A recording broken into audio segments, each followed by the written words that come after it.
What's up, guys? Broken Notes here with some more Kings, right? And today I'm gonna be talking about one of the new released heroes that came out recently, and that's the new priest, Mediana. First, let's just discuss her skills. So her first skill, Healing Salve, heals all allies by 98,000 and makes them immune to the next single hit of damage. 2 mana. Special Water Cannon fires off a water cannon in a straight direction, healing allies within range for 11,000 every zero point 0.5 seconds while dealing 17,000 physical damage to the enemy.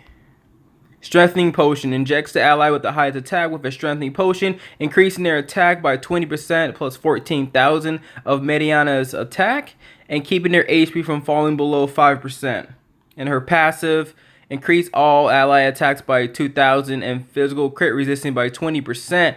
Also, upon attacking a target, injects an enemy with a special poison that deals constant physical damage equal to 40,000 for 5 seconds, while also reducing their physical crit resistance by 20. Okay, so definitely an interesting hero. So I'm gonna start off with her cons, dealing with PvP and PvE. Okay, so in PvP, at least her first ability, where have like you're immune to one hit of damage, that can easily be countered that can be easily countered by heroes like Jane or Morai. Pretty much heroes that have continuous damage can easily counter that ability. So, for PvP, it's already not looking so good. So her second ability, the healing capability does not seem reliable. Heroes like Nala, Fluss, Tanya could alter her healing direction. Also, it's harder to heal those mobile heroes. So, for example, if everybody have Aisha, like when she used her beam attack, like in dragons, and her beam attack ended up hitting only one dragon because of its direction. I can imagine the same thing would happen with this hero also. Like I can show you how it looks like, but I feel like it can be easily altered. It can easily be CC because it's a channeling ability. Like it channels, so it can easily just be stopped. I'm sure you can like do that and stop it, right? Yeah, I stopped it prematurely right there. But yeah, you can easily disrupt that. So and it's really hard to hit those really mobile heroes. So it's not really consistent. It's not reliable. I'm not so sure about it. Now, also some other counters is that Nyx plus unique weapon is such a huge counter. Cause if she used that ability, literally this one auto attack from Nyx, because it pierces, so that easily just it will disrupt her first ability. In fact, it will just if she's playing against a Nyx, it's just gonna make that ability. You're just gonna have it for the healing purposes. But of course, depending if you can alter Nyx's auto attacking direction, of course it'll be more useful. But overall, there's just some strong counters to it that stops her from actually getting at least her first ability off and her second ability off. Okay, now let's talk about some of her pros. Well, one of the pro I like about her first ability, like it's a really fast startup. It's fast startup that's really good. At least it's not like a Baldwin startup or something like that, or Arch's third ability startup. So you can get it off rather quickly. So if you have the reaction time and you can time it perfectly, you can actually stop some really devastating damage. For example, like Arch, you can counter his abilities if you can time it perfectly. But that's just on paper because again, if the enemy team have some continuous damage dealing heroes, then that could really screw up your timing, and it might even be impossible to time it perfectly because the continuous damage might actually take off the abilities. It's special. So also, it's good, but another issue is that I feel like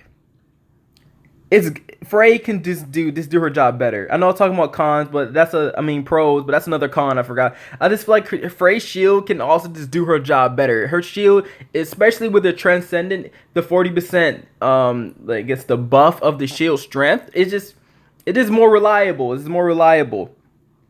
But also, what I really like is her third ability, which it keeps the DPS alive for roughly 12 seconds. Like, it don't really tell you the time, but I counted it. I did like an estimate that passive with that ability, it lasts for roughly 10 seconds, 12 seconds, maybe 10 seconds. So I'll just say 10 to 12 seconds.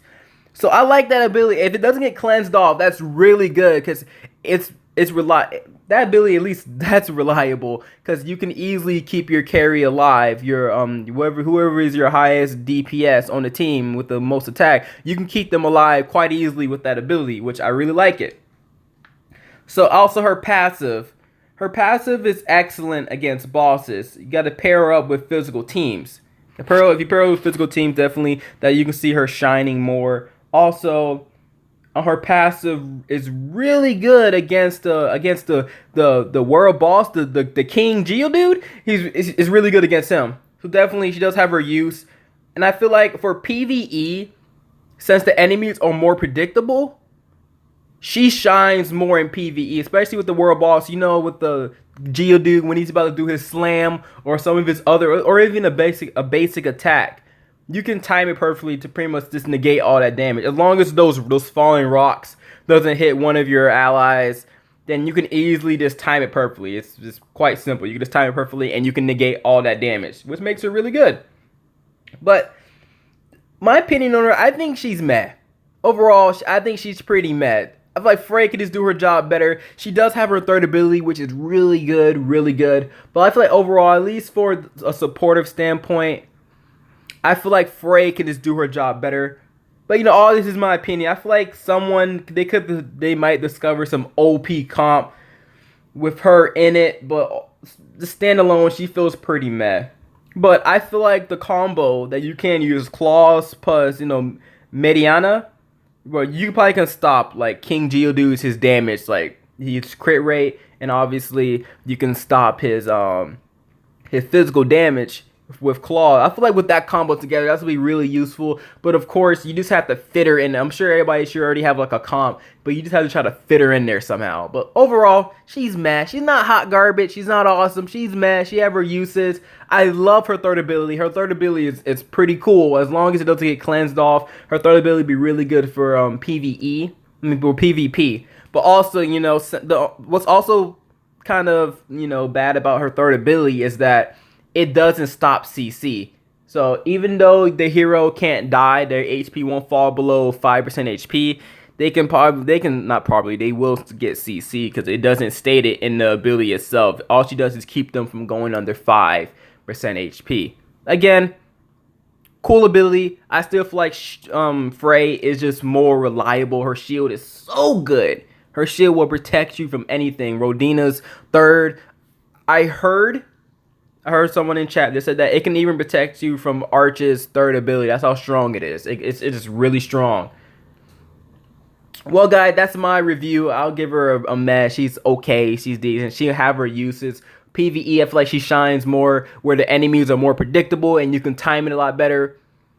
And that's pretty much it. I hope you guys have a great day, great night, all that good stuff. I'm going to be looking at the princess next, the wizard. I'm going to be looking at her next, and I'll have a video up with her in it. Okay, guys, have a great day, great night, all that good stuff. If you want to see some more content from me, you already know what to do. Peace out.